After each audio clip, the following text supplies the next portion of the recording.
ముందుగా ఆర్టీవీ చెప్పినట్టేనే దాదాపు ఇక్కడ కొన్ని ప్రాంతాలు ఏవైతే మన సెలెక్టెడ్ ప్రాంతాలు ఉన్నాయో అవన్నీ కూడా ఆర్టీవీ సర్వే ప్రకారం నిజంగా పోతున్నాయి. ప్రస్తుతానికైతే మహబూబాబాద్ జిల్లాకు చూసినట్టయితే ఇక్కడ మరిపేడ, డోర్నకల్ రెండు మాత్రం కాంగ్రెస్ కైవసం చేసుకుని ముందంజలో ఉన్నట్టుగానే కనిపిస్తుంది. అలాగే మహబూబాబాద్ కూడా ఇక్కడ కాంగ్రెస్ పార్టీ కూడా గట్టి పోటీ ఇస్తున్నప్పటికీ, బీఆర్ఎస్ పోటీ ఇస్తున్నప్పటికీ కూడా కాంగ్రెస్ కూడా ముందంజలో కనిపిస్తుంది. ఇక మహబూబాబాద్ జిల్లాలో ఉన్నటువంటి 5 మున్సిపాలిటీలు అంటే మహబూబాబాద్, డోర్నకల్, మరిపేడ, తొర్రూరు అలాగే కే సముద్రం ఇవి కూడా కాంగ్రెస్ పార్టీ ముందంజలో ఉన్నట్టుగా మనకు స్పష్టంగా తెలుస్తుంది. ఇక్కడ జనగామ జిల్లా ముందు చెప్పినట్టుగానే జనగామలో మాత్రం ఇక్కడ బీఆర్ఎస్ పార్టీ తన హవా కొనసాగిస్తుంది. ఇప్పటికే 4 బీఆర్ఎస్ వార్డు కౌన్సిల్ మెంబర్లు కూడా గెలిచినట్టుగా మనకు తెలుస్తుంది. అక్కడ కాంగ్రెస్ మాత్రం ఇంతవరకు బోని చేయలేదు. 2 స్వతంత్రులు కూడా గెలిచినట్టుగా సమాచారం. ప్రస్తుతానికైతే ఇక్కడ పరకాల పరిస్థితి కనుక చూసినట్టయితే పరకాల్లో కూడా ఇక్కడ బీజేపీ హవా కొనసాగుతుంది. ఇప్పటికీ వచ్చినటువంటి సీట్ల ప్రకారం కూడా బీజేపీ 4 సీట్లు కూడా కైవసం చేసుకుంది.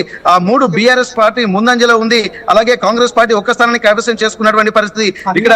అలాగే భూపాలపల్లికి చూసినట్టయితే భూపాలపల్లిలో బీఆర్ఎస్ పార్టీ ముందంజలో ఉంది. బీజేపీ కూడా ఒక స్థానాన్ని కైవసం చేసుకుంది. కాంగ్రెస్ పార్టీ కూడా అంటే ప్రస్తుతానికైతే పోటాపోటీగా ఉంటున్న నేపథ్యంలో బీఆర్ఎస్ పార్టీ మాత్రం భూపాలపల్లిలో ముందంజలో ఉంది. అంటే స్టేషన్ గన్పూర్ కూడా ఇదే విధంగా కాంగ్రెస్ పార్టీ తన హవా కొనసాగిస్తున్నటువంటి పరిస్థితి. అలాగే ఇక్కడ పరకాలలో కూడా ఇట్లాంటి పరిస్థితి ఉంది. ములుగులో మాత్రం ఇక్కడ పరిస్థితి మొత్తం తేడతెల్లమైనట్టుగా మనకు స్పష్టంగా తెలుస్తుంది. ఇప్పటి వరకు ములుగులో కూడా ఉన్నటువంటి సీట్లకు సంబంధించి ములుగులో ఇప్పటి వరకు కాంగ్రెస్ పార్టీ తన ఆధిపత్యం కొనసాగిస్తూనే ఉంది. ఇప్పటికీ 8 సీట్లు కూడా కైవసం చేసుకుని విజయన్ చైర్మన్ దిశగా తను కొనసాగుతున్నటువంటి పరిస్థితి. బీఆర్ఎస్ మాత్రం ఇప్పటికీ 3 గెలుచుకుంది. మిగిలిన స్థానాలు కూడా కాంగ్రెస్ పార్టీ కైవసం చేసుకున్నటువంటి అవకాశాలు స్పష్టంగా కనిపిస్తున్నాయి. ఇప్పటికే సంబరాలకు కూడా సంబంధించి కూడా కొంత ఉద్యోగ భరితమైనటువంటి వాతావరణం నెలకొంది. అనుకున్నట్టుగానే ఆర్టీవీ చెప్పినట్టుగానే ఇక్కడ భూపాలపల్లి, జనగామ అలాగే ప్రస్తుతానికి పరకాల, దాంతో పాటు ఇవి మొత్తం వర్ధనపేట ఈ ప్రాంతాలు కూడా కొంత బీఆర్ఎస్ హవా కొనసాగుతున్నట్టుగా మనం చెప్పాము. అదే విధంగా కొనసాగుతున్న నేపథ్యంలో ఒక వర్ధనపేటలో మాత్రం కాంగ్రెస్ పార్టీ బీఆర్ఎస్ కు గట్టి పోటీ ఇస్తున్నటువంటి పరిస్థితి నెలకొంది. మిగిలినటువంటి ఈ ప్రాంతాలన్నీ కూడా 8 మున్సిపాలిటీలు కూడా కాంగ్రెస్ పార్టీ తన ఆధిక్యాన్ని అలాగే కొనసాగిస్తున్నటువంటి పరిస్థితి మనం రైట్. వరంగల్కి సంబంధించిన డోర్నకల్ కన్ఫర్మ్ అయిపోయింది. ములుగు కూడా కన్ఫర్మ్ అయినట్టేనా? ములుగు ఆ తర్వాత పక్కన మరికొన్ని మున్సిపాలిటీలకు సంబంధించి నర్సంపేట అధికార కాంగ్రెస్ పార్టీ అక్కడ ఎమ్మెల్యేగా ఉన్నారు. తర్వాత స్టేషన్ గన్పూర్ పరిస్థితి ఏంటి? జనగామ స్టేషన్ గన్పూర్ పరిధిలో బ్యాలెట్ ఓటింగ్లో కొంత కాంగ్రెస్కి వ్యతిరేకంగా కనిపించింది.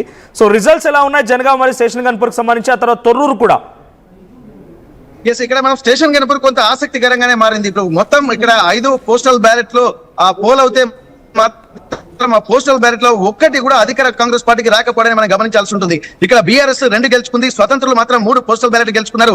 అధికార కాంగ్రెస్ పార్టీకి ఒక్క పోస్టల్ బ్యాలెట్ రాకపోవడాన్ని కూడా స్టేషన్ గన్పూర్ లో మనం గమనించే అవసరం ఉంటుంది. ఈ నేపథ్యంలో ఇక్కడ కొన్ని సమీకరణలు కూడా జరుగుతున్నాయి. అంటే మిగిలిన జనగామ ప్రాంతాన్ని చూసినట్టయితే 4వ వార్డుకి కూడా అక్కడ 12 పోస్టల్ బ్యాలెట్లు కాంగ్రెస్ కు వచ్చాయి. అంటే ఒక్కొక్క దగ్గర ఒక్కొక్క పరిస్థితి ఉన్నటువంటి పరిస్థితి. ఇక్కడ బీఆర్ఎస్ మాత్రం ఇక్కడ పోటీ ఇస్తుందని అనుకుంటున్నప్పటికీ కూడా కాంగ్రెస్ మాత్రం ఇక్కడ తన సీట్లు గెలుచుకునేటువంటి అవకాశం ఉంటుంది. ఇంతకుముందే ఇప్పటి వరకు ఇక్కడ బీఆర్ఎస్ కానీ కాంగ్రెస్ కానీ ఒక్కటి కూడా ఇంకా బోని ఖాతా స్టేషన్ గన్పూర్ లో ఇంకా మొదలు కాలేదు. కాకపోతే ఏంటంటే మిగిలిన ప్రాంతాలు మాత్రం ఇక్కడ ఒక్కొక్క దగ్గర తమ అభ్యర్థుల్ని గెలుచుకొని ముందంజలో ఉన్నటువంటి పరిస్థితి కనిపిస్తుంది. Manoj right, thank you Venkataratnam. So మంతనికి సంబంధించిన రిజల్ట్ కూడా వచ్చింది. సో మంతని మున్సిపాలిటీ పరిధిలో 13 మున్సిపాలిటీలు వార్డులు ఉంటాయి. అక్కడ కాంగ్రెస్ పార్టీ 13 వార్డులో గాను 11 వార్డుల్లో గెలుపొందింది. 1 BRS party, 1 all India forward black. So ఇందాక నేను చెప్తున్న టైంలో మా మేనేజింగ్ డైరెక్టర్ మౌలి గారు కూడా చెప్తున్న టైంలో ఆల్ ఇండియా ఫార్వర్డ్ బ్లాక్ కొంత ప్రభావం చూపించబోతోంది ఉమ్మడి కరీంనగర్, వరంగల్ అండ్ కొన్ని ప్రాంతాల్లో అని చెప్పి. సో ఇక్కడ అనూహ్యంగా 1 forward block and 1 BRS party మంత్రిలో గెలుపొందింది. సో మంత్రిలో 13 వార్డులు ఉంటే 7 మ్యాజిక్ ఫిగర్, 11 స్థానాల్లో Congress, 1 BRS, 1 all India forward black. So Congress party హస్తగతం చేసుకుంది. ఇప్పటి వరకు ప్రకటించే రిజల్ట్స్ మీకు చెప్పే ప్రయత్నం చేస్తా. సో క్యాతన్పల్లి, ఆదిలాబాద్ ఉమ్మడి జిల్లాకు సంబంధించిన క్యాతన్పల్లి మున్సిపాలిటీ చెన్నూరు నియోజకవర్గానికి సంబంధించి 22 వార్డులు ఉన్నాయి, 12 magic figure. So BRS party magic figure దాటేసింది. 17 స్థానాల్లో బీఆర్ఎస్, 5 స్థానాల్లో కాంగ్రెస్. ఇక కరీంనగర్కి సంబంధించి చొప్పదండి అండ్ మంత్రి 2 కూడా రిజల్ట్స్ కన్ఫర్మ్ అయిపోయాయి.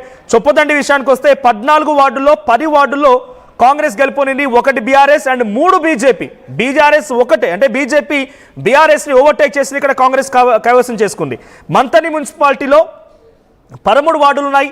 7 వార్డులు మ్యాజిక్ ఫిగర్, అక్కడ 7 స్థానాలు గెలిస్తే మ్యాజిక్ ఫిగర్ చైర్మన్ పీఠం దక్కించుకోవచ్చు. అక్కడ 11 స్థానాల్లో కాంగ్రెస్ గెలిపోనింది, 1 BRS, 1 all India forward black. So Congress కైవసం చేసుకుంది.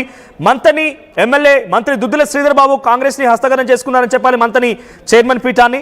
ఇకపోతే వరంగల్కి సంబంధించి డోర్నకల్ కన్ఫర్మ్ అయింది. సో మరి కాసేపట్లోనే అటు ములుగు కూడా వచ్చే అవకాశం ఉంది. డోర్నకల్లో 11 కాంగ్రెస్, 4 బీఆర్ఎస్, మొత్తంగా 15 స్థానాలు, 9 మ్యాజిక్ ఫిగర్. ఇలా కంటిన్యూ చేసుకుంటూ పోతే గడ్డపోతారం. సో గడ్డపోతారానికి సంబంధించి మెదక్లో గడ్డపోతారం ఉంటే 18 స్థానాల్లో అక్కడ వార్డులు ఉంటే దానికి గాను 3 స్థానాల్లో కాంగ్రెస్ అండ్ బీఆర్ఎస్ పార్టీకి సంబంధించి 14 స్థానాలు, 1 ఇండిపెండెంట్. సో బీఆర్ఎస్ కైవసం చేసుకుంది. సో కోహిర్ కాంగ్రెస్ కైవసం చేసుకుంది, 9 స్థానాల్లో కాంగ్రెస్. మ్యాజిక్ ఫిగర్ ఎగ్జాక్ట్ గా కాంగ్రెస్ రీచ్ అయింది ఇక్కడ.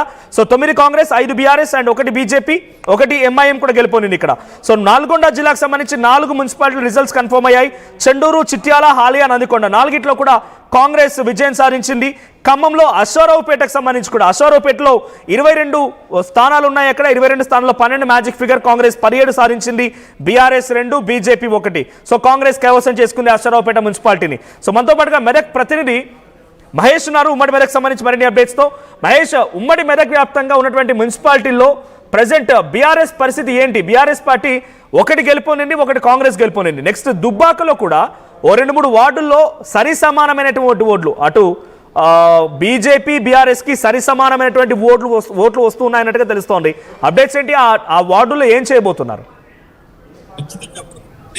మూడో వార్డుకు సంబంధించి 2 కూడా సమాన ఫలితాలు కూడా వచ్చాయి. దీనికి సంబంధించి టాస్ వేయడానికి లేకపోతే రికౌంటింగ్ చేయడానికి కూడా ఒక ఉన్నత అధికారులు కూడా చూస్తున్న పరిస్థితి మనం చూసుకున్నట్టయితే ఉమ్మడి మెదక్ జిల్లా వ్యాప్తంగా చూసుకున్నట్లయితే గుమ్మడి ధర ఇటు బీఆర్ఎస్ క్లీన్ స్వీప్ చేసిందని చెప్పొచ్చు. బీఆర్ఎస్ కు 14 సీట్లు రాగా కాంగ్రెస్ కు 4, బీజేపీకి 2 వచ్చినాయి. అదేవిధంగా ఇండిపెండెంట్ అభ్యర్థి 1గా వచ్చింది. గడ్డపోతారం 18కి 14 బీఆర్ఎస్ రాగా కాంగ్రెస్ 3 వచ్చాయి. ఇండిపెండెంట్ అభ్యర్థి 1 రావడం జరిగింది. కోయిర్లో ఇటు కాంగ్రెస్ కైవసం చేసుకుంది. కోయిర్లో 16 వార్డులు ఉంటాయి.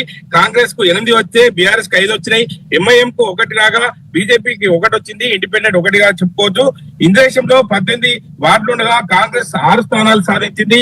బీఆర్ఎస్ 9 స్థానాలు సాధించగా బీజేపీ 2 స్థానాలు కైవసం చేసుకుంది. అదేవిధంగా ఇండిపెండెంట్ అభ్యర్థి 1 వార్డులో కూడా విజయం సాధించడం జరిగింది.